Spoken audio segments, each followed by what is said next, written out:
많은 걸 바라진 않아.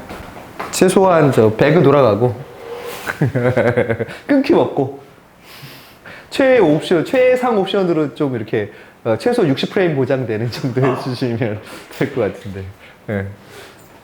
자, 이제 내가 여러분 좀 판단 미스를 한 것 같아요. 여러분들의 실력을 너무 믿어가지고 많이 할 수 있을 줄 알았는데 생각보다 좀 빨리 해야 될 것 같아요. 있는 것들. 근데 어렵지 않으니까 뒤에 있는 거. 자, 이번에는 아까 우리 세 가지 아는 문장에서 했습니다. 명사절을 아는 문장에서는 뭘 조심해라? 어떤 성분으로 쓰이는지를 더 확인해라. 그 다음에 관형절에서는 은은을 전 외에 생략된 성분이 있는지 없는지를 확인해라. 자, 부사절에서는 개 도록은 맞지만 이가 전성어미는 아니다. 그러나 문장으로서 인정은 해준다. 요거까지 하나씩 여러분 그 포인트가 있어. 자, 이번에는 서술절을 아는 문장입니다. 여러분 얘는 아까 얘기한 대로 전성어미가 있다 없다? 없다예요. 이게 포인트고요. 따라서 여기서 시험 문제로 나오는 포인트가 하나 더 있어요. 뭐가 있냐면 보어가 있으면 여러분 혼문장이니 견문장이니? 나는 사람이 아니다. 혼문장 견문장 나는 사람이 아니다. 뭘 고민을 하고 있어. 나는 사람이 아니다. 나는 아니다. 사람이가 뭐야 그러면? 보어잖아. 그럼 서술어 하나, 주어 하나인데 보어가 나오는 녀석은 혼문장인데 뭐랑 문장 구조가 같아? 서술절을 아는 문장이랑 문장 구조가 비슷해 보인다라는 점. 그거 이따가 확인하러 갈 겁니다. 있는 거. 자, 서술절이 여러분 어려운 이유는 자, 이게 밑으로 와서 이 문장 보시면 확실히 이해가 되겠죠? 원래 문장은 여러분 코끼리는 뭐가 들어가는 자리야? 귀엽다라는 서술어가 하나 들어가는 자리입니다. 근데 그 자리에 코가 길다라는 문장이 들어가 있는 거예요. 자, 문장이 들어가니까 절. 근데 무슨 자리에 들어가 있어? 서술어 자리에 들어가 있으니까 무슨 절? 서술절이라고 부릅니다. 그래서 서술절로 아는 문장을 보면 그냥 보면 마치 뭐처럼 보여요? 주어가 몇 개? 두 개. 서술어가 하나인 것처럼 보이지만 사실은 코가 길다라는 주어 서술어 하나. 그 다음에 코끼리는의 서술어는 뭐가 돼야 돼 그러면? 코가 길다라는 문장 전체가 서술어가 되셔야 돼요. 길다가 아니라 전체가 서술어가 되는 개념. 이해되십니까? 이 개념을 이해 못해. 일반적인 학생들. 여러분들은 일반적인 학생이 아니라 superior, excellent, fantastic, authentic 한 학생들이잖아요. 바로 이해하시면 되죠. 있는 거. 자, 또 하나의 특징이 있습니다. 서술절에서. 어떤 특징이 있지?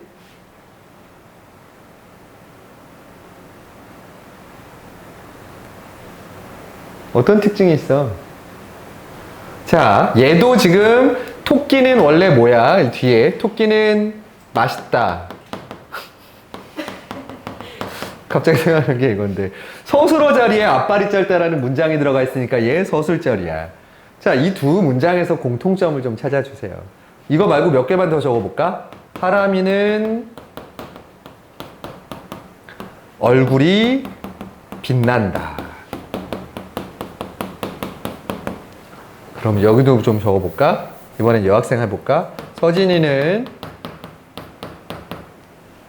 마음이 곱다. 자, 이게 다 뭐에 지금 예를 들어준 거예요, 제가? 서술절에 예를 들어준 겁니다. 그죠? 자, 공통점 좀 찾아주세요.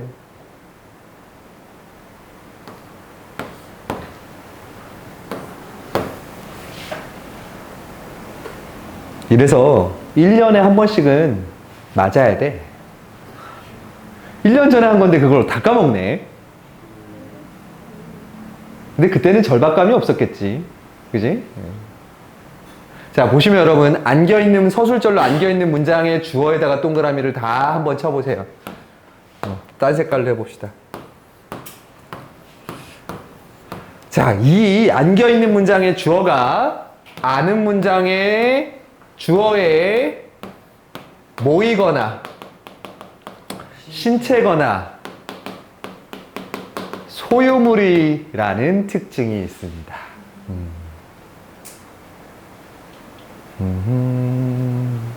이해돼요? 자, 그러면 그냥 여기서 뽕을 뽑고 가죠, 여러분. 서술절에 있는 거에서. 자, 다 이렇게 얘기했어요. 자, 그러면 한번 리듬을 타볼까? 코끼리는 코가 길다, 토끼는 앞발이 짧다, 서진이는 마음씨가 곱다, 하람이는 얼굴이 빛난다, 동찬이는 돈이 없다. 자, 문장을 막 만들 거야, 지금 이제 있는 거에서. 동찬이는 돈이 없다. 이번에는 가예는 친구가 많다.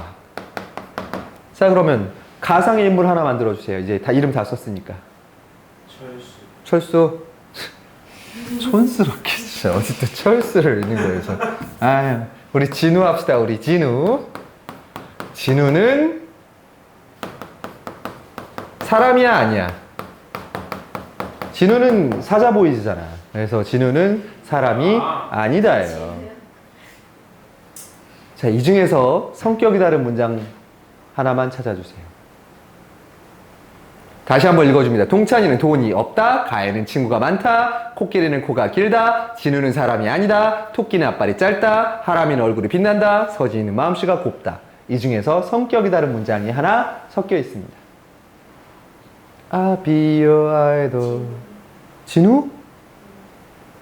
진우? 진우! No! 뭔지 모르는구나, 얘네는. I will give it to you. I will give back my soul. 영혼을 줘요? No! 아는 소리야. 너만 알고 지금 애들 몰라. 다 글로벌에 뒤처진 아이들이야, 지금 이렇게. 앞에만 보고 안 마지막 This is sounds like. 뭐가 다르다고, 이 중에서? 뭐가 다르다? 뭐가 다르다? 대답을 안 한다 이거지? 그럼 내가 번호를 매겨줄게. 1번, 2번, 3번, 4번, 5번, 6번, 7번. 다 골라야 돼. 몇 번? 6번? 하나밖에 없어요? 네. 하나가 아니라 두 개면 이미 땡이야. 뭐지? 몇 번? 모르겠어? 6번만 6번. 야, 방금 전에 설명했잖아. 뭐에 동그라미 쳐야 돼요? 아니다. 아니다라는 서술어야. 자, 아니다 앞에 오는 말은 뭐야? 아니다 앞에 오는 말, 정신 놓고 있어. 아니다, 되다 앞에 오는 이 사람이는 뭐가 돼? 보어란 말이야. 그럼 주어 하나, 서술어 하나, 보어 하나야. 그럼 견문장이야, 혼문장이야? 혼문장이야. 얘는 서술절이 아니야. 그러니까 이런 녀석이 이렇게 중간에 뚝 하나 껴있단 말이야. 그러면 안 보인다고. 진짜 조심하셔야 돼요, 여러분. 나라면, 니네가 선생님이라면 얘 시험 문제 낼래, 안 낼래? 무조건 내. 중학교 네, 중학교에서 나오죠. 더 내지. 설명하면 명확하잖아. 여기 나오잖아. 그래서 영철이는 대학생이 아니다. 얘는 서술절이 아니다. 뭐다? 혼문장이다라고 딱 여기 명확하게 나와버리죠. 자, 다음은 인용절을 아는 문장으로 가겠습니다. 자, 인용절을 아는 문장은 자, 이렇게 따옴표가 있으면 직접 인용, 따옴표 없이 가면 간접 인용. 자, 직접 인용이라고 하면 뒤에 뭐가 붙는다고? 라고라는 인용 뭐가 붙는다? 조사가 붙습니다. 설수는 아버지에게 제가 하겠습니다! 라고 말씀드렸다. 자, 근데 여러분 중학교에서는요, 중학교 수준 문제를 보면 그냥 뒤에 인용격 조사 라고가 붙고 간접으로 하면 뭐가 붙는다? 그냥 고가 붙는다? 그냥 이것만 나와요, 중학교에서는. 근데 우리 그거 보려는 거 아니잖아. 자, 영어에서도 많이 해봤을 겁니다. She said, I will kill you. 그럼 뭐야? She said that. 그때 I는 그럼 뭐야? She would kill me가 되는 거야. you가 me가 되지. 걔 이러면서. 자, 그럼 이것도 마찬가지 여러분. 철수는 아버지께 제가가 뭐가 돼? 자, 철수 룰이지, 원래는. 철수가 하겠다고 말한 거야. 자, 근데 한 번 더 틀죠, 여기서. 우리가 앞에 나온 주어를 다시 안 쓰기 위해서 쓰는 대명사를 무슨 대명사? 한 1년이 아니야. 얘는 6개월에 한 대는 맞아야 돼. 봄의 품사를 내가 다시 해줬는데. 재규대명사라 그랬습니다. 그래서 재규대명사 뭐가 돼 있어? 자기야. 그럼 이 자기는 누구를 뜻하는 거야? 앞에 나오는 철수야. 그러면 철수는 아버지께 자기가 하겠다 하고 뒤에 뭐가 붙어? 고 말씀드렸다. 자, 그럼 이것도 한번. 제가 오늘 철수가 여기에다가 어제란 말을 넣어볼게요, 여러분. 어제 철수는 아버지께 제가 오늘 하겠습니다라고 말했어. 그러면 어제 철수는 자기가 오늘이 뭐가 돼야 돼? 그럼 여기는 뭐가 돼야 돼? 오늘이 내가 어제가 돼야지. 어제 오늘은 어제니까. 그러니까 이런 것도 여러분 바꿔줄 수 있어야 돼요. 그다음에 하나 더 틀 거야. 뭘 트냐면 높임법 틀 거야. 이런 거. 여기도 이미 틀어져 있어. 여러분 씁니다가 뭐야? 듣는 청자를 높여주는 상대 높임법이에요. 이거 안 써줘. 이때는 상대 높임법을 하지. 왜? 철수가 누구한테 하는 얘기니까. 아버지한테 하는 얘기니까. 근데 그게 빠져버리니까 그냥 하겠다로 바뀌어버린 거예요. 이런 것도 생각해 보셔야 돼요. 그래서 여기 보시면 뭐가 돼 있어? 대명사가 달라지죠. 첫 번째. 두 번째는 어미가 달라지고 높임 표현이 달라집니다. 그다음 세 번째 인용격 조사까지 바꿔주시고 더 하나 더 심하게 되면 뭐도 바꿔주는 게 있다. 여기 보시면 시제 같은 표현 여기 나오죠. 시제 표현. 그 다음에 만약에 여러분 내 입장에서는 여기지만 듣는 네 입장에서는 여기가 아니라 어디야? 거기가 돼야 되죠.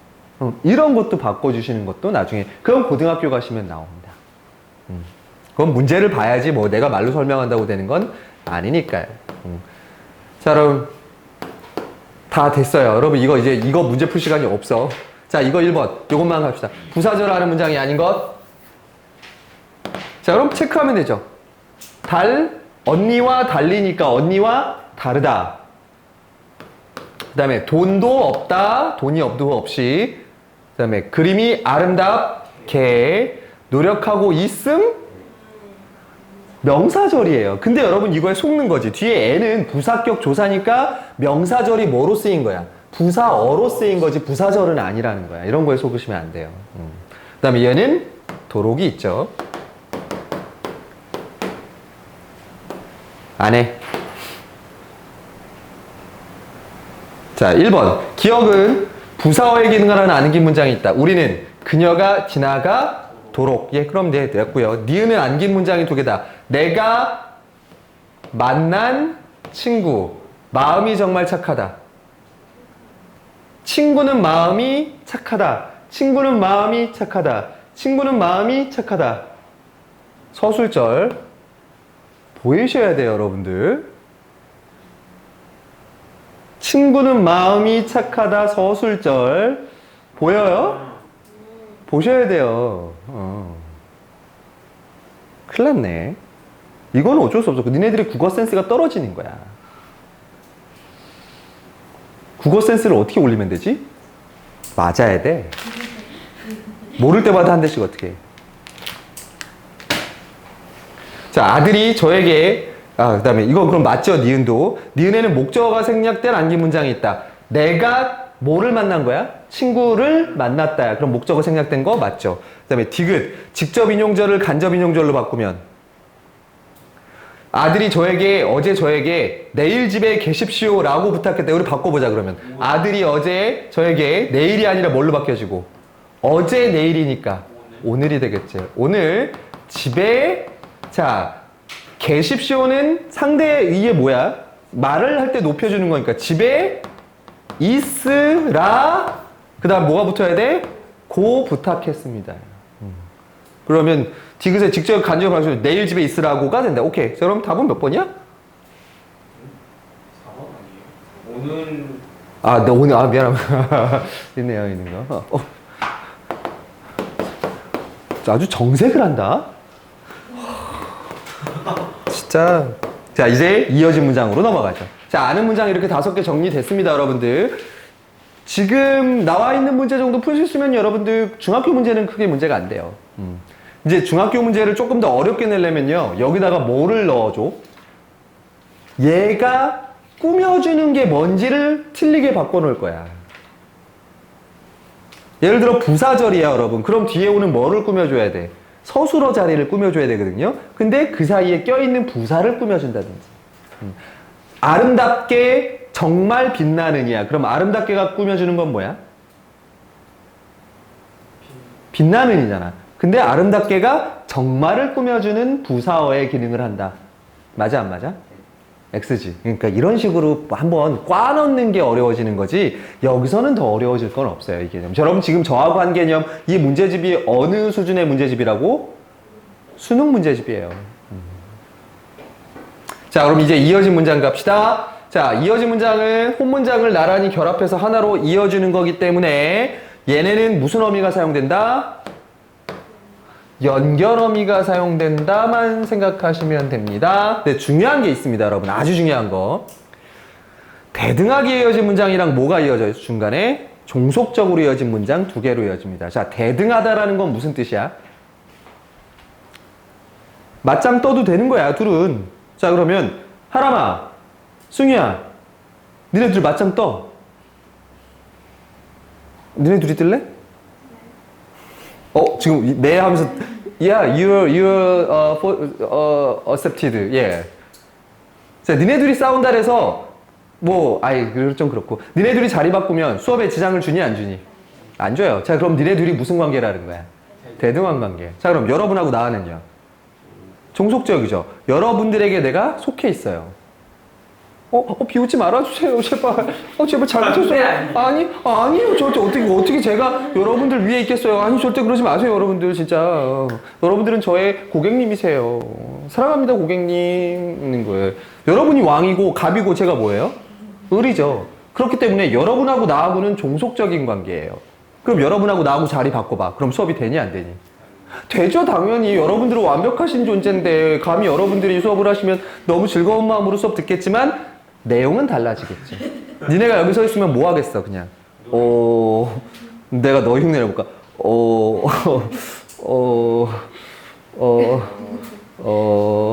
제가 지난주에 토트넘을 보고 왔는데,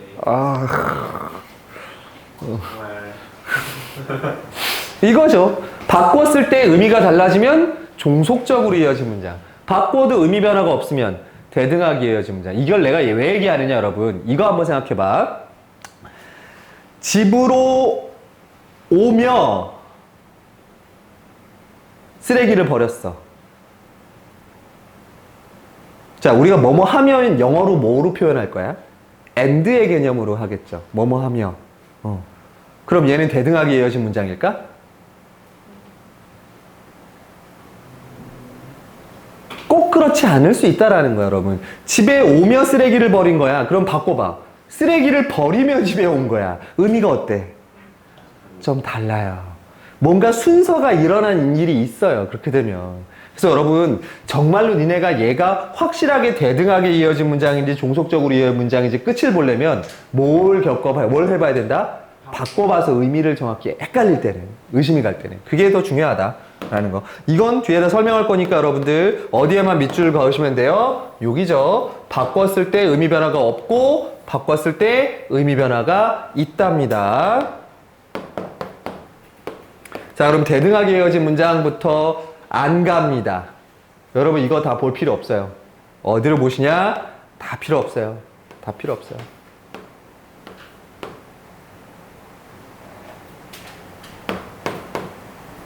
다 필요 없어요. 자, 여기로 가십시오. 어디야? 192쪽. 아닌데? 미안합니다. 이거는 보고 가야 되겠네요. 네, 미안합니다, 여러분. 여기는 보고 가셔야 돼요. 자, 대등하게 이어진 문장의 종류죠. 자, 이거 너무 쉽게 얘기했습니다, 여러분. 제가 여러분 영어 단어 몇 가지만 얘기하면 돼. 3개입니다. and, but, or 3개 적어 놓으십시오. 자, and를 번역하면 뭐라 그럴 거야? 뭐뭐 하고 혹은 뭐뭐 하, 뭐뭐 이 며가 둘 다 사용이 가능해요. 저는 학생이며 선생님입니다. 뭐 둘 다 할 수 있지. 그 다음에 그럴 땐 고하고 며가 사용돼요. 그리고 연결음이 이거 두 개야 있는 거. 그다음 벗은요. 둘을 뭐 하는 의미야? 대조하는 의미죠. 자, 대조하는 거는 뭐뭐하지만입니다. 뭐뭐하지만. 혹은 뭐뭐하나도 가능해요. 여러분들은 아름답우나 성격이 더럽다. 반박 불가. 웃을시 반박 불가. 자, 그 다음에 5어입니다. 5어는 선택의 개념이에요. 그럼 니네 여기 남아 있든지 아니면 있거나 이 두 거예요. 든지하고 거나입니다. 자, 이것만 외우시면 끝나요, 여러분. 자, 봐. and의 개념 뭐뭐하고 뭐뭐하며 그 다음에 대조의 개념 얘는 여러분 나열이라 그래요. and는 나열 뭐뭐하고 뭐뭐하고 뭐뭐하고 뭐뭐하고니까. 자, 그 다음에 벗은 대조의 개념으로 뭐뭐하지만 뭐뭐하나라는 연결어미. 그 다음에 선택은 여기 있거나 있든지 이거예요. 두 개. 이것만 외우시면 여러분 대등하게 이어진 문장은 뭐야? 끝납니다. 뭐 더 설명할 것도 없어요. 자, 이번엔 종속적으로 이어집니다. 아까 얘기한 대로 여러분 종속의 개념이니까 바꿨을 때 의미가 어떻게 된다? 달라진다. 자, 이거는 정말 딴 거 안 하고 이거 보러 가겠습니다. 이겁니다. 종속적으로 이어진 문장에서 앞뒤절의 의미 관계 들어갑니다. 자, 여기서 여러분 제가 동그라미 치라는 것만 치세요. 하나, 둘, 셋, 넷, 다섯. 자, 중학교 교과서에 나오는 건 제가 동그라미 친 저 5개 정도입니다. 요 녀석은 안 나올 수도 있어요. 교과서마다 조금 달라서 저 배경 상황은 없는 경우도 있더라고요. 그럼 메인으로 나와 있는 건 이 4개는 어느 교과서든 다 나오는 것들입니다. 근데 나머지도 여러분 굳이 쟤를 안 외워도 여러분은 우리나라 말을 하는 한국어를 쓰는 사람들이잖아. 따라서 자연스럽게 뭐 해보면 돼? 바꿔보셔서 의미를 파악하시면 돼요. 자, 일단 첫 번째 원인입니다. because예요. I hate you because you are so handsome. 나는 네가 너무 어서 싫어. 때문에 안 돼. 때문에는 어미가 아니야. 어서 혹은 니까예요. 나오죠? 어서, 니까, 뭐뭐므로, 잘생겼음으로 이런 거 들어가는 녀석 다. 근데 여러분 여기 중학교 교과서에서는 요것만 나와요. 제가 여러분들 간편하게 중학교 교과서에 나오는 거. 근데 고등학교 거 그냥 하지 뭐. 다 뭐. 이거 외우지는 않을 거잖아, 니네. 의미상으로 보면 되니까. 자, 이번엔 조건입니다. 조건은 뭐에 해당해? if예요. if you. 자, 그러면 뭐라고 해석할 거야? if you love me. 나를 사랑한다? 면. 이렇게 돼요. 중학교 교과서에서는 요 면만 나옵니다. 그 다음에 목적 의도. 자, 뭐라고 해석하시면 돼요? 투부정사로 생각하시면 돼요. Why do you come here? You came here to study. 그러면 공부하려고 혹은 공부하러 왔어요. 두 가지예요. 요거 2개 알아두시고요. 그다음에 배경 상황입니다. 여러분 얘는 뭐냐면 바깥의 백그라운드에서 뭔가 일어나고 있는 거예요. 자, 오늘 바깥의 백그라운드의 날씨가 어때요? 더워요? 추워요? 더워요. 자, 근데 야, 밖에 날씨가 이렇게 더운데 옷을 왜 이렇게 두껍게 입고 왔어? 라고 묻는 거야. 그럼 바깥에 더운데라는 뭐가 있는 거야? 백그라운드, 배경이 있는 거야. 뭐뭐 하는데. 자, 밖에 비가 오는데 집에 갈 수 있니? 우산 가지고 왔니? 비가 오는 뭐가 있는 거야? 배경이 있는 거야. 그 다음에 여러분 동시. 얘는 교과서에는 안 나오는데 알아두어야 될 거는 하나 있어요. 속담이 하나 있습니다. 속담. 동시가 사용되는 속담이 하나. 뭐뭐하 뭐야? 뭐뭐 하자마자 뭐뭐 하자야. 자, 저런 거 들어간 속담 뭐가 있니? 까마귀 날자 배 떨어진다라는 속담이 있습니다. 까마귀 날자 배 떨어진다. 자, 무슨 뜻이야? 까마귀가 날아가자마자 그 다음에 바로 뭐가 떨어져? 배가 떨어지는 거야. 자, 말은 동시라고 돼 있긴 하거든요. 근데 여러분 일의 선후 관계를 따져보면 까마귀가 먼저 날아가고 난 다음에 바로 뭐가 떨어지는 거야? 배가 떨어지는 거야. 자, 그럼 얘 동시면 여러분 순서를 바꿔도 사실은 상관은 없잖아. 그럼 대등이야? 바꿔봐. 그러면 배가 떨어지자 까마귀가 날아간다. 자, 이러면 이것도 문제가 돼. 이 속담의 의미를 몰라. 까마귀 날자 배 떨어진다가 무슨 뜻을 가진 속담이야? 까마귀가 날아가자마자 배가 떨어져서 그 배를 누가 떨어뜨린 거라고? 까마귀가 떨어뜨린 거라고 오해를 받는다라는 거야. 그러니까 오해받을 짓을 하지 말아라는 뜻이거든. 근데 배가 떨어지자 까마귀가 날아가. 그럼 둘의 연관관계가 있어 없어? 없어져 버려요. 그 의미가 어떻게 돼 버려? 달라져. 그래서 동시는 종속적으로 이어진 문장입니다. 그 다음에 뭐 정도는 뭐 여러분 그냥 넘어가시고. 양보 영어로 뭐가 되겠어? 먼저 가세요가 아니에요. even though로 생각하시면 돼요. even though you are ugly, you can make a girlfriend. 오케이? 네가 아무리 못생겼더라도, 네가 아무리 추남일지라도 여자친구 만들 수 있을 거야. 뭐 바꿔봐. 그러면 네가 여자친구를 만들 수 있을지라도 넌 추남이야. 이거는 이제 말이 많이 의미가 좀 달라지죠. 이거 좀 협박하는 느낌이고. 그런데 왜 슬픈 표정을 지어? 승희야, 왜 슬픈 표정을 지어? 딴 생각했지? 솔직히 얘기해, 딴 생각했지? 니네 자꾸 딴소리 치면 알겠어. 이걸 니네를 졸게 만든 나의 잘못이야. 니네가 졸 때마다, 딴 생각할 때마다 제가 한 대씩 맞겠습니다.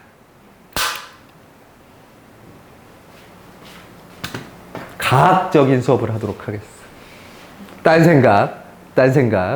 생각. 오늘 제가 몇 번을 호치케스를 내 머리에 찍을지, 피가 날지 안 날지, 한 번 똑같은 사람이 두 번 걸리면 받침 없이 얘를 머리에 찍겠습니다.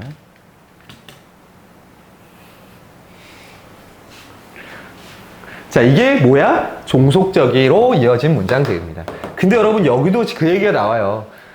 사실은 그냥 좀 단순하게 보면 연결어미만 가지고도 구별이 가능하긴 해요. 근데 여기도 뭐라고 돼 있어? 연결어미만으로 이어진 문장의 종류를 판단하지 말자라고 돼 있어. 아까 내가 설명했던 그 부분이야.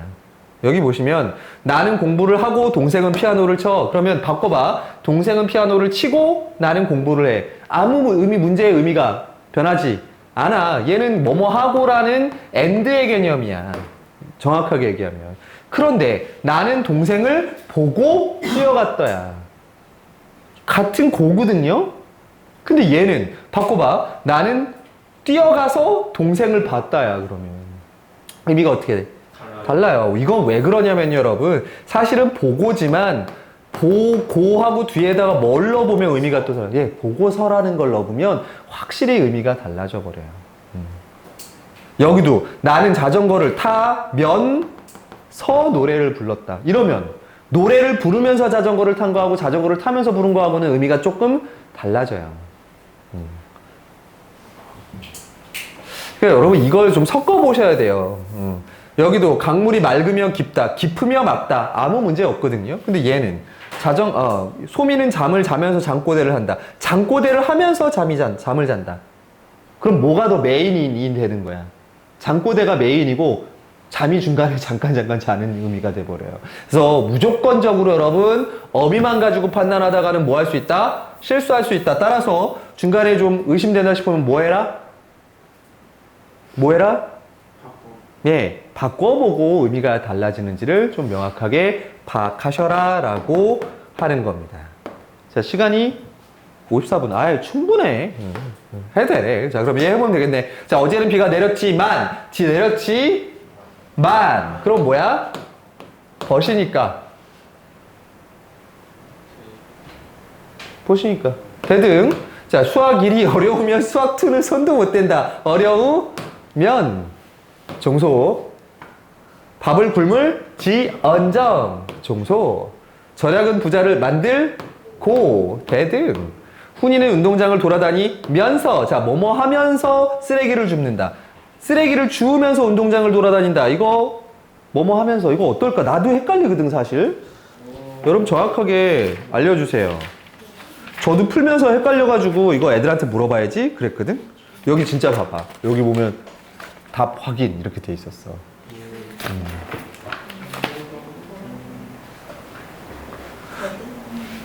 근데 사실 의미 변화가 없지 않아요? 쓰레기를 주스면서 돌아다니나 돌아다니면서 쓰레기를 주스는 거나? 답 찾아보세요. 여러분 뒤에 답지 있잖아. 답이 37쪽이래. 답지에 37쪽. 37쪽에 5번. 모르면 모르겠다라고 얘기하는 선생님. 중속이란데요? 종속이래. 네. 쓰레기를 주우면서 돌아다녀.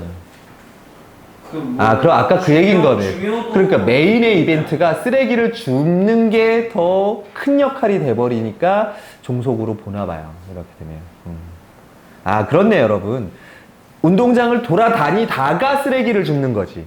근데 쓰레기를 줍다가 돌아다니는 건 아니니까. 그래서 의미가 달라진다. 종속으로 보시는 게 맞는 것 같아요. 자, 나는 너를 모르는데 너는 나를 어떻게 하냐. 는데 모르는 배경이 깔려 있는 거니까 얘도 종속되겠죠. 네. 자, 얘 만들어서 문장을 만들랍니다. 저 여러분 의외로 중학교 시험 문제에서는 이렇게 뭘 만들으라는 문장이 많아. 이거 서술형 시험 있었으면 어떻게 하겠어, 이거? 난리 납니다. 지들 맘대로 막 말을 만들어. 특히나 아까 서진이 같이 어미를 이용하라 했는데 뭐를 넣는 애들이 있어. 뭐뭐 하기 때문에 이런 말 넣고 막 이거 왜 틀려요? 막 우기는 애들이 있어. 자, 어떻게 눈이 와서 길이 미끄럽다. 연결음이 뭐야? 아서죠. 눈이 오 아서. 예. 뭐야 원인 의미 관계는 원인이죠. 해가 뜨면 조건이겠죠. 그다음에 뭐뭐 하더라도 뭐에 대해 그 해당해 그러면 뜻은 양보. 자, 경제학을 공부하고자 뭐뭐 하고자 to study 뭐잖아. 그러면 뭐야? 네, 고자가 되고 목적이 되겠죠. 이런 게 돼 있습니다. 자, 여러분 이걸 저거 그럼 선생님 다 원인이고 뭐고 이런 거 다 구별해 줘야 돼요? 고등학교 가시면 해줘야 돼요. 근데 중학교에서는 대부분 어느 정도까지만 나올까? 여러분 이런 문제 나올 수 있잖아. 5개 보기를 주고 다음 중 성격이 다른 거 하나 고르시오. 이런 문제에서. 자, 보통 중학교에서는요. 이렇게 물어요. 겹문장 중에 혼문장 하나 들어가 있는 경우. 아니면 그러니까 혼문장이냐 겹문장이냐를 구별하는 문제. 자, 그 다음 두 번째 유형은 이어진 문장이냐 아는 문장이냐를 구별하는 문제. 그 다음 세 번째 종속적으로 이어졌는지 대등하게 이어졌는지. 중학교는 거기까지만 여러분 경계를 나누시면 돼요. 근데 고등학교 가면 목적 4개 원인 하나. 그럼 원인이 답인 거예요. 자, 중학교 문제 조금 어렵게 내겠다. 그럼 어떻게 나오냐면 지금 얘를 연결시켜놔요. 눈이 와서 길이 미끄럽다. 그러면 얘는 종속적으로 이어진 문장이야. 근데 거기에 종속적 해놓고 뒤에다가 뭘 집어넣나 여기? 원인. 이게 맞는 거잖아. 근데 거기에다가 뭐라고 해놔? 목적. 그럼 얘 맞는 말이야 틀린 말이야? 네, 그렇게 찾아내는 거. 어느 정도는 나와요. 제시를 해줘요. 그러니까 막 저걸 다 외워야 돼요? 예, 외우셔야 돼요. 외워. 아, 공부할 때 확실히 하라니까 외우라고 있는 거예요. 여러분 어떻게 시간이 많이 남았어요. 30분이나 남았어요. 역시 여러분들은 똑똑하니까 이렇게 바로 되네요. 자, 1번. 종속적으로 이어진 문장이 아닌 것은? 자, 똑바로만 치면 되죠. 자, 수록 들어갔고요. 그 다음에 고. 오케이, 답 2번이네요. 바꿔보면 형은 빵을 먹고 나는 밥을 먹었어. 예, 아무 문제 없어. 일이 일어난 순서가 아니야. 아, 여러분 그걸 얘기해야 되는구나. 일이 일어난 순서가 뒤바뀌면 안 되네. 돌아다니면서 쓰레기를 주워요. 그러면 뭐가 먼저야? 돌아다니는 게 먼저고 그 중간에 쓰레기를 줍는 게 있는 거야. 근데 쓰레기를 주우면서 돌아다니면 쓰레기를 줍는 게 먼저가 돼버려요. 예, 그거 차이네요. 예, 면서 들어가는 거. 그럼 형은 밥을 먹고 빵을 먹고 얘는 순서의 문제가 아니니까 얘는 대등이 확실합니다. 바꿔도 돼요. 자, 비가 와서고요, 깊어서고요, 빌리려고고요. 이렇게 딱 바로 보이죠? 그 다음에 보기를 위한 내용. 자, 민주는 성실하고 생각이 깊어. 문장 몇 개? 2개. 연결음이 되어 있습니다. 그 다음에 비가 오더라도. 그럼 얘는 대등하게 이어진 거고 얘는 종속적으로 이어진 거고. 자, 기억의 성실하고와 깊다의 주어는 모두 민주다. 민주는 성실하다, 민주는 생각이 깊다. 오케이, 맞고요.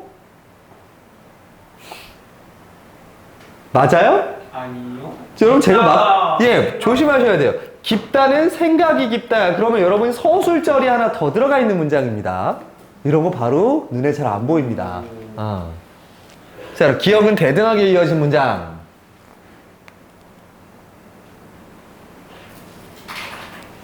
기억은 대등하게 이어진 문장. 성실하고 맞죠? 그 다음에 대조의 의미를 나타낸다. 아니죠?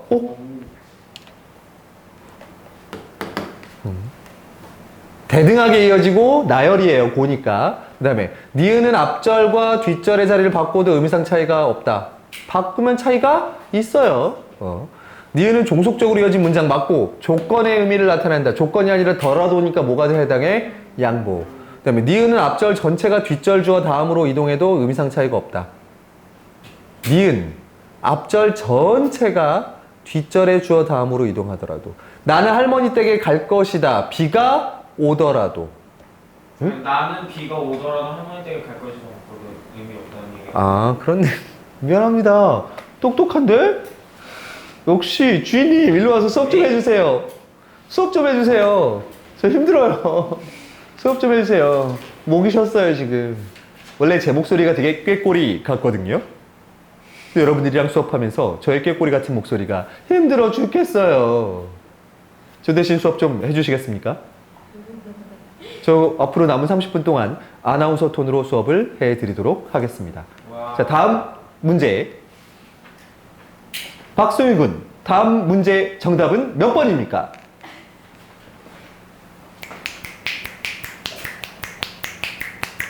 네, 탈락입니다. 문제를 넘어가지도 않았어. 딴 문제 보고 있잖아, 지금. 보고 있었구나. 야, 너무 길다. 긴 문제 풀기 싫지? 그래, 긴 문제 포기하세요. 여러분 있는 거. 네. 자, 여러분 딱 요 정도 문제가 나오잖아요. 요 정도 문제, 요 정도 수준의 문제. 중학교 시험에 애들 30%밖에 못 맞습니다. 그래요? 아니, 이 단원 자체를 이해 못 한다니까. 문장 자체를. 오, 자, 잠깐. 여러분 지금 방금 질문이 나왔어요. 왜요? 쉬운데? 와. 박수 한번 칩시다, 여러분. 역시 능력자야. 계약것은 다음 주에 시험 봐도 확실하겠네요. 사실 여러분 지금 얘기한 거 수준이 이거보다 더 공부하려면 어디 가야 돼? 네, 국어문학과 오셔야 돼요. 여러분 수능 국어는 딱 이 정도 수준에서도 충분합니다. 여러분 아마 학교에서 수업 들으면 우리가 너무 많은 걸 수업했구나를 느끼게 될 거예요. 지금 있는 거에. 근데 이렇게 해두는 게 좋아요. 그리고 나중 고등학교 가서 뭐 따로 할 거 있어. 있는 거에. 우리는 조심해야 될 것도 공부했단 말이야, 지금. 명사절은 무슨 뭐로 쓰이는지도 봤고, 동격관형절이 뭔지 다 봤고요. 부사절에 이가 접사라는 것도 봤고요. 서술절은 조심해야 될 게 보어가 나오는 거랑 섞이면 안 되는 것도 봤고요. 그 다음에 인용절에서는 단순히 라고 고가 달라지는 게 아니라 뭐가 달라진다라는 거. 시제도 달라지고, 높임법도 달라지고, 대명사도 달라지고, 여러 가지가 바뀐다라는 걸 했단 말이야. 조심하실 건 그거다. 그 다음에 종속과 대등도. 단순하게 어휘만 가지고 하다가는 뭐 하는 문제들이 생긴다. 틀리는 문제가 생긴다. 그래서 정확하게 하려면 뭐 해봐라. 뒤를 바꿔봐라. 여기에다가 여러분 조금 내가 더 해주고 싶은 건 뭐였냐면 니네 교과서에 속담이 나와요. 우리 속담을 가지고 이어진 문장, 종속적으로 이어진 문장, 대등하게 이어진 문장 물어보는 게 있거든. 속담 아는 거, 나 좀, 아이고, 미안합니다. 얘기해봐. 낱말은 새가 듣고 반말은 쥐가 듣는다. 대등하게 이어진 문장. 바꿔도 되니까. 자, 그 다음에 사공이 많으면 배가 산으로 간다. 종속적으로 이어진 문장. 초가 삼간 태우려다, 빈대 잡으려다 초가 삼간 태운다. 왜, 그건 뭐야, 그럼? 뭐뭐 하려다가는 그러면? 목적이지 뭐. 그런 식인 거야, 여러분. 이 속담에서 굳어진 형태로 쓰기 때문에 우리가 아는 전형적인 뭐가 안 나와. 어미가 아니거든? 좀 오래된 말에 어미가 사용돼. 근데 니네는 그걸 보고 뭐 하면 돼? 의미를 가지고. 파악하면 되거든.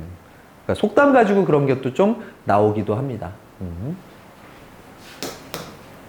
자, 그러면 이제 문법이 뭐해? 끝이 납니다. 다음 주에 그 니네 교과서에만 나오는 중의성 해결하고 그 다음에 호응관계 보고 이런 거. 자, 그거 뭐냐면 그게 있냐면 나는 결코 여러분들을 버릴 거예요. 결코 버릴 겁니다. 자, 결코란 말은 뒤에 뭐가 와야 돼? 부정하는 말이 와야지. 결코 버리지 않겠다라는 거. 비단 여러분뿐이에요.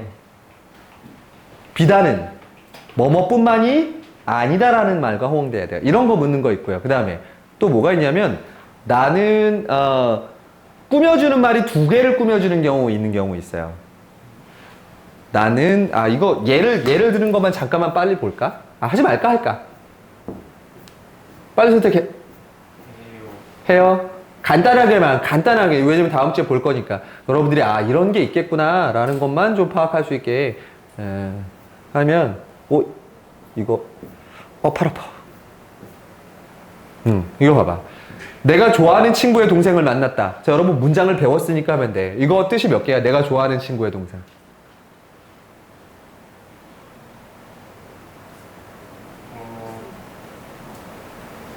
자, 이렇게 생각하시면 돼요. 내가 좋아하는이 뭘 꾸며줘? 친구야. 그럼 내가 좋아하는 친구의, 그러니까 my best friend's 동생이야.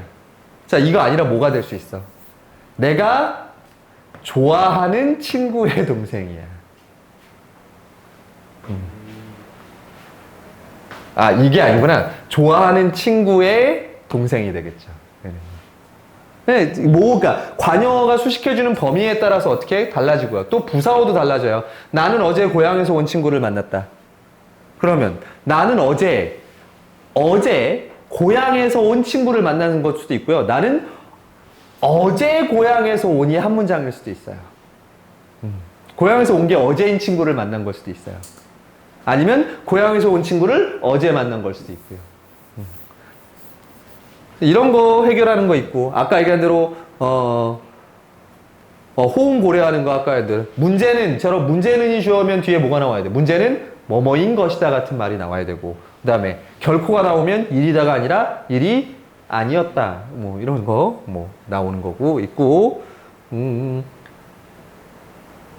나는 오늘 커피숍에서 내 친구를 소개. 나는 오늘 커피숍에서 내 친구를 중간에 생략된 문장 성분. 나는 오늘 커피숍에서 내 친구를 소개하였다. 내 친구를 뭐가 빠졌니? 중간에 누구에게 소개했는지가 나와야 되죠. 이런 것들. 그래서 조금 까다로워요. 이 부분이. 그러나 걱정하지 마세요. 미래 교과서에는 요만큼도 안 나옵니다. 문장 성분도 요만큼도 안 나옵니다. 근데 여러분 잘 봐봐. 문장 성분을 모르고서 뒤에 문장의 짜임을 할 수 있니? 안 나거든. 문장에 짜임은 나. 교과서에 짜임만 나. 근데 문장의 짜임 설명할 때 주어 서술어 보어가 나와. 근데 걔네 설명하는 말은 없어. 이상하죠? 자, 니네 교과서는 처음서부터 끝까지 아주 친절하게, 자세하게, 중의성까지 나와서 돼 있어요. 뭐가 좀 참들 뭐가. 예, 열심히 공부하시면 돼요. 네, 학습지만 될까요? 아니, 이 단원 자체가 수업이 안 돼. 내가 몇 번 얘기하잖아. 니네 3학년 2학기야. 이거 성적 필요 없는 애들이야. 이 골치 아픈 얘기, 품사도 기억 안 나는 얘기를 공부하겠니? 안 해요. 당장 여러분들 미리 얘기해 주는데 당장 저기부터 공부 안 할 거예요. 2학기 개학하잖아. 8월 말에 가잖아. 분위기 싹 바뀌어 있습니다. 어떤 느낌으로? 공부 안 하는 분위기로 바뀌어 있을 거예요. 선생님들 얘기 아니에요? 예, 알아요. 아니에요? 왜냐면 안 따라오니까. 어차피 안 하니까 네. 그대로. 네. 3학년 1학기 때도 따라오디 2학년이랑 3학년 분위기 어땠어? 많이 다른데. 많이 달랐잖아. 더 한 번 달라져요. 2학기 시작할 때. 얼마나 달라지는 거예요? 이미 지금도. 그냥 자요. 근데 선생님들도 굳이 깨우려 하지 않을 거예요, 이제. 1학기 때 지금 깨우기는. 그리고 결정적으로 뭐가 있냐면 시험에 대한 이야기를 잘 안 하실 거예요. 왜? 안 물어볼 거니까. 선생님 이거 시험에 나와요? 그런 애들이 없을 거니까. 물어보면 알려주는. 그렇지. 그러면 더 좋아하죠, 선생님. 너 공부하려는구나. 이러고 좋아하죠. 너네 학교도 3학년 올라올 때 분위기 되게 달라졌지. 2학년 때하고. 아, 2학년 때도 별로였어? 예성은 어때? 3학년 때 분위기. 2학년 때랑. 2학년 때도 그냥 그랬어? 있는 거? 그럼 니네 학교가 제일 분위기가 좋은 거라고 봐야 되나? 아니면 니네가 이상하게 공부하는 거 아니야? 아무도 안 하는데 니네만 공부하는 거 아니야?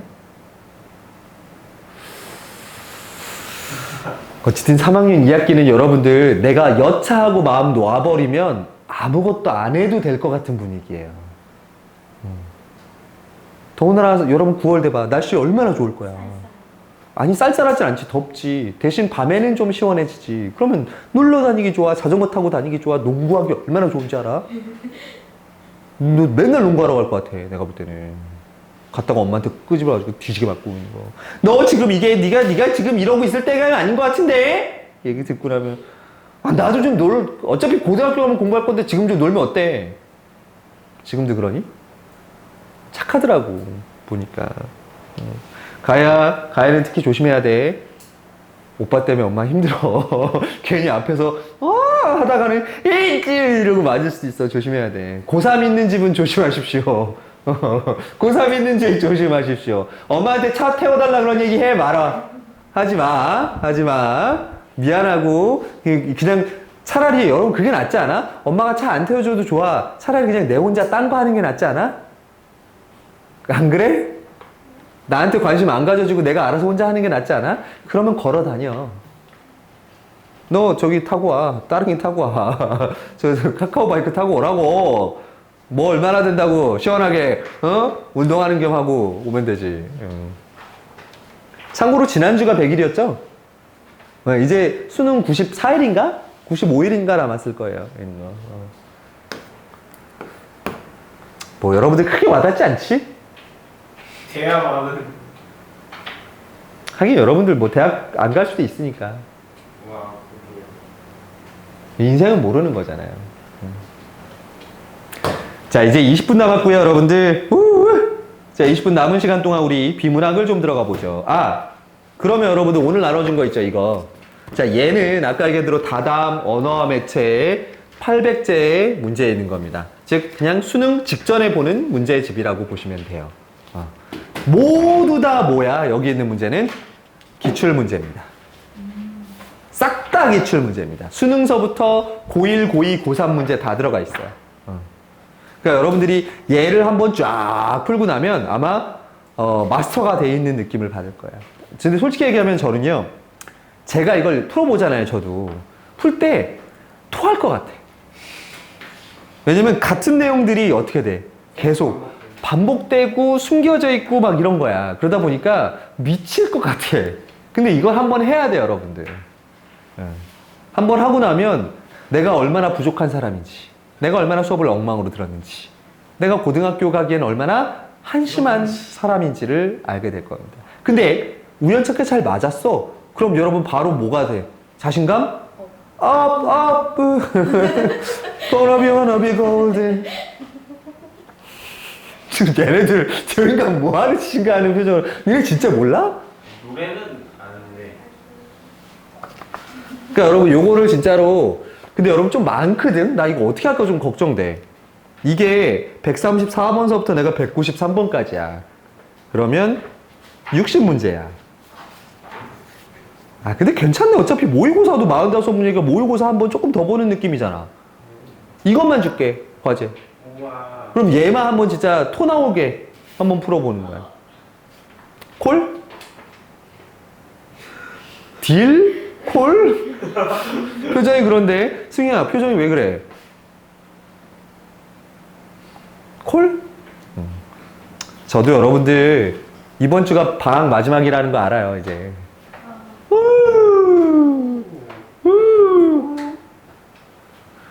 야, 근데 뭐 아무것도 안 했는데 방학이 마지막이야. 그러니까 나는 진짜로 뭐 했는지를 모르겠어. 지금 방학 동안에.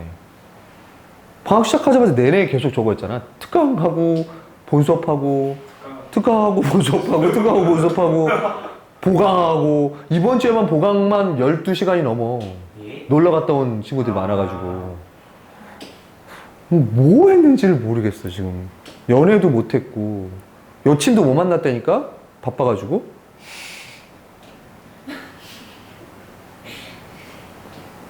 너 출연시킨다 얼굴 거기 있는 거에. 와 박재준 그냥 와. 썸네일도 너로 만들어 버린다. 와 데뷔. 학생 뭉개버리겠습니다 이런 걸로 해가지고 학생의 짜임, 하람 학생의 짜임을 다시 해봤습니다. 이어지게 하고 아는 문장으로 몸으로 표현하는 문장. 조회수 인기순 1위 올라가는데. 아니야, 유튜브에서 혐오 컨텐츠로 아마 내려갈 거야 있는 거에서. 자, 그래도 여러분 이렇게 갈 수는 없으니까 자, 우리 비문학 하나 정리하고 가죠. 근데 과제였던 심리학에 관한 거 하나 정도만 여러분 제일 어렵다라고 느끼는 부분을 가보도록 하겠습니다. 마더텅, 동양 철학까지 했고 마음에 관한 세 번째 챕터입니다. 아까 왜 그럼 얘가 안 가져왔다 그랬을 때 왜 나는 아무 잘못도 안 한 것처럼 어이지. 승희야, 이 불건전한, 불준비된 과제 했는지도 확인할 수 없는 이 정말 불손한 세력들을 어떻게 하면 좋겠니? 네가 해달라는 애들을 해줄게.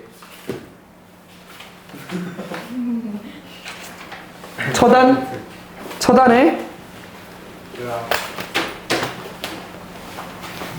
그럴 줄 알고, 아이고, 감정이 섞여긴 했네.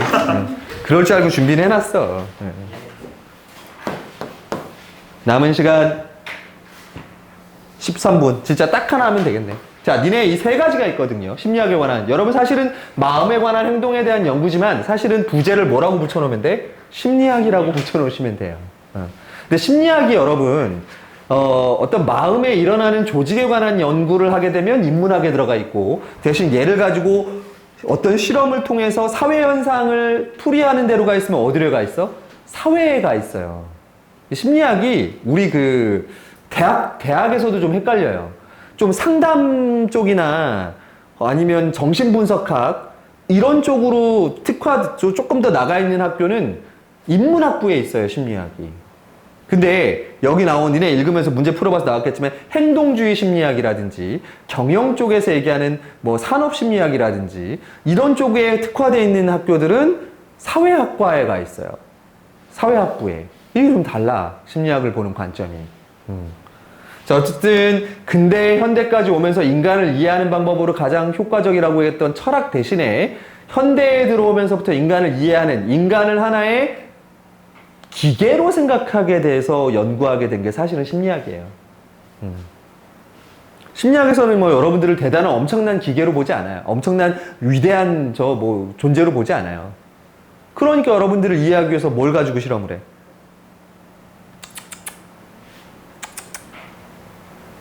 침 뱉는 거 아니에요? 이거 아니야, 이런 거. 그냥 쥐를 가지고 실험하잖아요. 특히나 최근에 와서 심리학의 가장 큰 트렌드인 진화 심리학. 동물의 행동의 연구를 통해서 인간 진화의 비밀을 살펴보는 이런 것들은 다 어쩌면 과학일 수도 있는 부분이에요. 이제 심리학 너무 커졌어.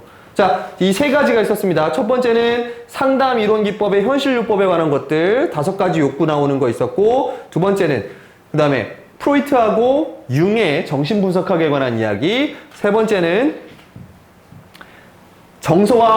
정서를 표현하는 감정이론, 그리고 인지주의 이론 2가지를 비교하는 문제가 있었습니다. 자, 어떤 게 여러분들이 가장 어려웠나요? 프로이트? 융? 미친 거 아니야? 아유.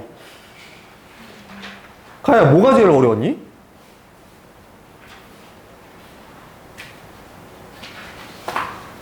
뭐가 제일 어려웠어? 안 풀었다 그러려지. 기억이 안 나요.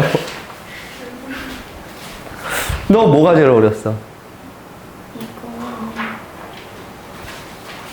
하나만 찝으라 그러면. 너도? 너는? 이따위가 어려울 게 있나요? 네? 학습은 아니 잠깐, 프로이트를, 나는 사실은 이거 준비했거든. 정서와 인지에 관해서. 인지라는 체계에 대해서 얘기를 해줘야 될 것 같아가지고. 근데 지금 프로이트가 제일 어려웠다? 근데 이거 어렵다라고 한 둘은 정말 이따가 남아서 저한테 한 대 맞고 가세요. 왜냐면 1년 전에 제가 수업 때 해준 적이 있습니다. 실망 그 자체 잡채예요, 진짜.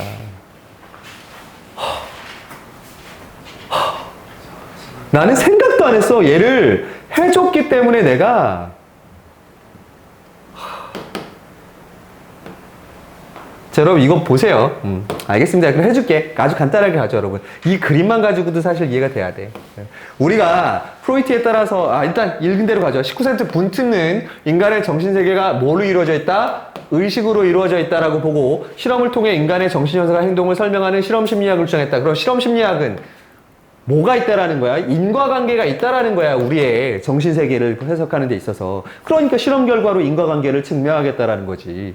자, 이때 의식이란 깨어있는 상태에서 자신의 세계를 인식하는 모든 정신작용을 의미해. 그러나에다가 빗금 딱 긋고 시작해야죠. 그러나 프로이트는 정신질환을 겪는 환자들을 치료하면서 인간의 의식과는 다른 뭐의 세계가 있다? 무의식의 세계가 있다라는 걸 발견했대. 자, 그러면 분트는 인간의 겉으로 드러나는 행동만을 심리학의 대상으로 받은 거야. 근데 프로이트는 겉으로 드러나는 행동은 사실은 의식이 아니라 뭐 때문에 일어나는 거다? 무의식에서 일어나는 걸 발견했다. 이에 그는 인간을 무의식의 지배를 받는 무슨 존재? 비합리적인 존재입니다. 그래서 여러분 우리가 얘기했습니다. 근대에서 현대로 넘어올 때 인간은 완벽하지 않다라는 걸 증명하는 3명의 학자들이 있었다. 그래서 하나는 자본주의는 완벽하지 않다. 인간은 합리적인 존재가 아니다를 얘기했던 마르크스. 두 번째, 인간은 완벽한 진화된 생물이 아니다. 동물과 같다. 다를 게 없다. 다윈. 그 다음에 인간은 이성에 따른 의식이 아닌 무의식의 지배를 받는 원초적인 동물이다. 프로이트. 이 세 개. 그걸 뭐라 그러는데? 정신 분석 이론을 통해 인간의 정세계를 규명했다. 자, 그러니까 분트를 까고 무의식의 세계를 얘기한 프로이트를 접근하는 거죠. 자, 프로이트에 의하면 인간의 정신세계 중 의식이 차지하는 영역은 빙산의 일각이래. 의식이니까 겉으로 위에 올라와 있는 부분. 다른 사람들이 나를 뭐하는 부분? 보는 부분이 바로 의식이에요. 여기 일각일 뿐 무의식이 정신세계의 대부분을 차지하고 그는 무의식의 심연에는 뭐가 있대? 원초화입니다. 자, 원초화를 우리가 자주 쓰는 말로 바꿔보세요. 뭐야? 이드입니다. 이드. 그리고 무의식의 의식에 걸쳐있는 자아, 그 다음에 초자아가 존재한다고 보았다. 원초화, 원초적인 자아에 그 위에 자아, 그리고 초자아는 그럼 자아를 뭐 하는 거야? 뛰어넘는 슈퍼 에고예요. 이거 자아는 에고, 초자아는 슈퍼 에고예요. 자, 원초화는 성격 에너지를 바탕으로 본능적인 욕구를 충족하려는 선천적인 정신 요소다. 그러면 배가 고파. 그럼 밥을 먹어. 자고 싶으면 졸려. 그건 우리가 어떻게 의도하는 거야? 아니면 알아서 일어나는 거야? 선천적인 정신 요소야. 반면 자아는 외적 상황으로 인해 충족되지 못하고 지연되거나 좌절된 원초화의 욕구. 자, 니네가 배가 고프면 지나가다가 빵집을 보면 뭐 하면 돼? 가서 빵이다! 라고 뭐 하면 돼? 먹어야지. 그래야 너의 배고픔이 뭐하게 돼? 충족이 돼. 그런데 좌절될 수밖에 없지. 왜? 사회적으로 용인될 수 있는 방법으로 충족시켜야 되니까. 자, 그러면 저걸 남의 거를 훔쳐먹으면 안 된다라고 자아에게 명령 내리는 게 뭐라는 거야? 슈퍼에고라는 거예요. 그래서 초자아는 도덕률에 따라 원초화 욕구를 억제하고 양심에 따라 행동하도록 하는 정신 요소로 어린 시절 부모의 종교나 가치관 등의 내재화하는 과정에서 후천적으로 발달된다. 자, 여러분 후천적이란 말 나오는 순간 여러분 뒤에 보기에서 뭐라고 장난칠 것 같아요? 그렇지. 그런 거 고민해 봐야지. 그러니까 여러분 이 초자아라는 건 태어날 때부터 갖고 태어나는 게 아니야. 그 얘기인 즉슨 여러분 프로이트는 인간을 뭐한 존재로 봤다는 거야? 도덕적인 존재로 아예 애초에 보지 않았다는 거야. 태어날 때는 뭐만 가지고 태어나 그러면? 원초와 그 본능만 갖고 태어나는 거야. 여러분 그러면 중간에 자아는 중간에 뭐한 존재야 그러면? 껴있는 존재지. 불쌍해 안 불쌍해? 불쌍하지. 지금 얘네 양쪽에서 얘는 이거 먹고 싶다고. 먹으면 안 돼. 훔치는 건 나쁜 일이야. 어떡할 거야. 자, 근데 이걸 몰랐다는 거에 너무 속마음이 났네. 이런 거에. 이걸 가지고 누구의 시를 설명했었어, 항상? 윤동주의 시를 설명했습니다. 윤동주가 편하게 삶을 살고 싶어 하는 욕구를 원초하라고 보고요. 그 다음에 독립운동을 해야 되는 고결한 자아를 초자라고 보고요. 근데 윤동주는 독립운동도 마음대로 못해. 왜? 잡혀가서 죽으면 끝나니까. 그렇다고 내가 편하게 살려면 지식인대로 그냥 편하게 친일하면 되는데 그렇게 살지도 못해. 왜? 자아기 때문이에요. 그 사이에 껴있는. 시를 쓰고 있는 자아. 그래서 시가 쉽게 쓰여지는 것도 뭐해? 부끄러워하잖아요. 입새에 있는 바람에도 어떻게 생각해? 부끄러워하잖아요. 이렇게 해석했잖아, 이걸로. 근데 이거를 지금 모른다고? 근데 그 밑에 있는 내용은 좀 봐야 돼. 처음 보는 내용일 수도 있어.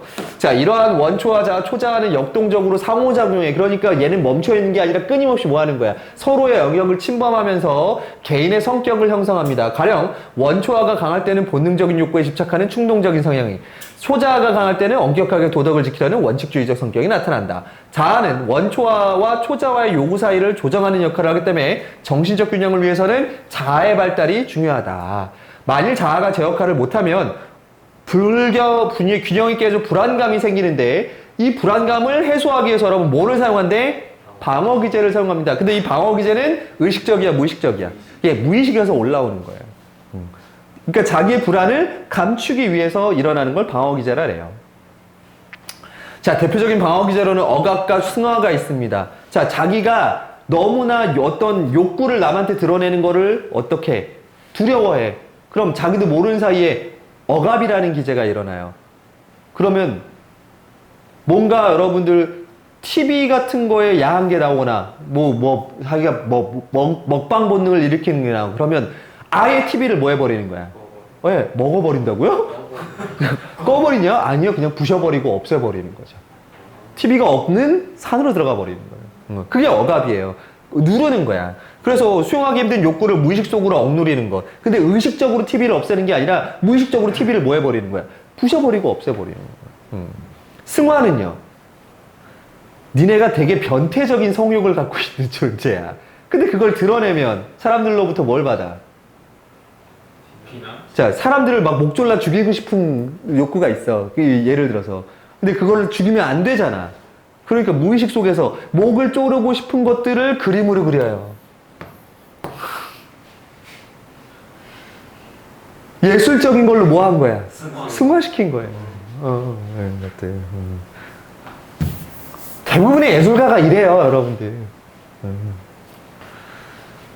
자, 이 개인마다 습관적으로 사용하는 방어 기제가 다르기 때문에 어떤 방어 기제를 사용하느냐 또한 개인의 성격에 형성을 미친다. 프로이트는 어린 시절에 해소되지 않은 원초와의 욕구나 정신 요소 간의 갈등은 성인이 되는 해도 지속적으로 영향을 준다. 이게 프로이트가 비판받는 거죠.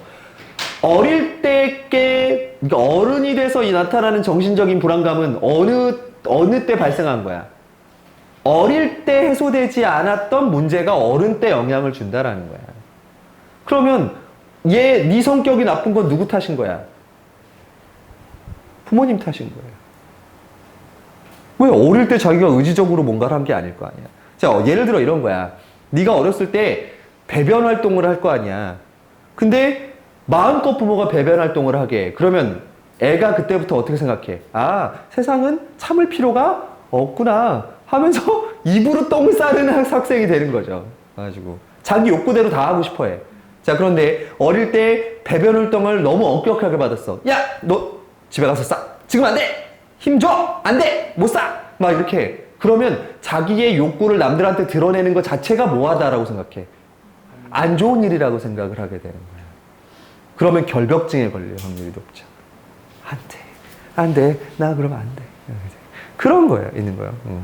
그래서 결국은 뭐야? 의식이 아니라 다 뭐에서 일어난다라고 얘기한 거예요. 그거가. 무의식에서 일어난다. 자, 얘는 짧으니까 빨리 가죠. 자, 근데 그 프로이트의 애제자였던 누구? 융이 있습니다. 시간 그죠? 29분. 1분만. 자, 이 그림만 보고 설명할게요, 그러면. 아유, 또 진짜 니네. 자, 융은 프로이트의 뭐에 반발한 거야? 어릴 적 것이 영향을 준다라는 것도 마음에 안 들고요. 왜? 그러면 본인의 의지대로 성격이 만들어지는 거야? 안 만들어지는 거야? 안 만들어지는 거야. 왜 내 성격을 내가 책임을 안 지냐 이거지. 그 다음에 이드는 여러분 나중에 프로이트도 바꾸긴 하는데요. 이드는 공격적이고 성적인 에너지야. 여러분 꼭 우리 성격이 그런 걸로만 구성되어 있나요? 아니, 우리 성격에는 누군가를 찬양하는 성격도 있을 수 있고 사랑하는 성격도 있는데 그렇다면 그건 공격적인 원초와 이드에 의해서 만들어진 게 설명이 안 되는 거야. 자, 그래서 융이라는 사람이 정신분석이론의 반기를 들고 자, 이렇게 됩니다. 이게 하나의 우리의 정신세계라고 보는 거야. 맨 바깥에 뭐가 있어? 자아라는 게 존재합니다. 껍데기예요. 겉을 싸고 있는. 그럼 바깥에 있는 사람들은 뭐를 보는 거야? 나의 껍데기인 자아를 봐요. 자, 그 자아 안에 뭐가 있니? 아, 의식이요. 여러분 미안합니다. 바깥에 있는 지역이 의식이에요. 의식 안에 뭐가 존재하는 거야? 나의 자아가 존재해요. 자, 그러면 그 안에 한꺼풀 안에 뭐가 있어? 개인 무의식입니다. 여러분 개인 무의식은 뭐냐면 개인적인 경험에 의해서 본인이 대면하고 싶지 않은 거예요. 너 수학 점수 30점 맞은 적 있지? 그럼 수학 얘기 꺼내고 싶어? 안 꺼내고 싶어? 안 꺼내고 싶어. 수학 얘기만 나오면 피해. 그러면 그 수학은 어디에 들어가 있는 거야? 개인 무의식 속으로 들어가요. 자, 그 다음에 그 개인 무의식 안에 또 다른 집단 무의식이 있어요. 이건 뭐냐면 집단, 우리 민족이 여러분 일본 하면 떠오르는 이미지 좋아 안 좋아? 안 좋잖아. 이건 개인의 정서하고 상관없이 우리 민족, 우리 사회가 갖고 있는 하나의 집단적인 무의식인 거야. 그래서 우리 보르서라 중국이 갖고 있는 국민성과 우리가 갖고 있는 국민성 간이 다르니.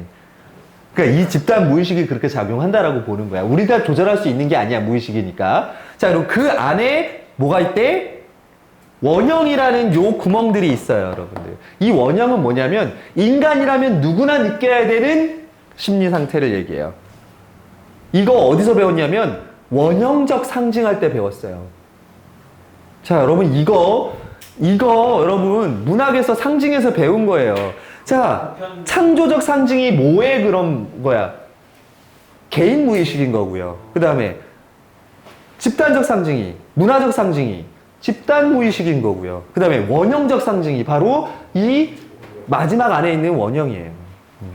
그리고 그 안에 뭐가 있는 거야? 진정한 셀프인 자기가 있어요. 자, 그러면 자아의 역할은 끊임없이 이 관계들을 뭐 하는 거야? 왔다 갔다 하는 거예요. 자기를 만나러 가는 과정이에요. 근데 가다 보면요, 여러분은 감춰놨던 뭐가 있어? 아까 꺼내고 싶지 않은 기억들이 있어요. 그걸 건드리면 뭐가 눌리는 거야? 발작 버튼이 눌리는 거야. 그걸 뭐라 표현하냐면 개인적인 거면 뭐라고 부르고 그림자라 그러고 집단적인 거면 그 발작 버튼이 원형이라고 부르는 거예요. 그런데 여러분 결국 자기를 찾아가려면 저러한 그림자나 원형들도 나의 뭐 안에 들어있는 거야? 안에 있는 거예요. 쟤네도 나라는 걸 뭐 해야 돼? 받아들이는 거예요. 그럼 긍정적인 거야? 부정적인 거야? 매우 긍정적인 삶의 태도를 요구해요. 이 경우는.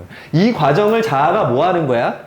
통합해가는 과정이라고 보시면 돼요. 프로이트하고는 다르죠. 걔네는 뭐 하는 거야? 중간에 제일 껴있는 자아가 불쌍하고 얘도 자아가 불쌍하긴 해. 왜? 중간에 오가면서 뭐 해야 돼? 끔찍한 것들을 마주쳐야 돼. 근데 대신 그로 인해서 뭐야? 하나가 될 수 있는 가능성을 가져요.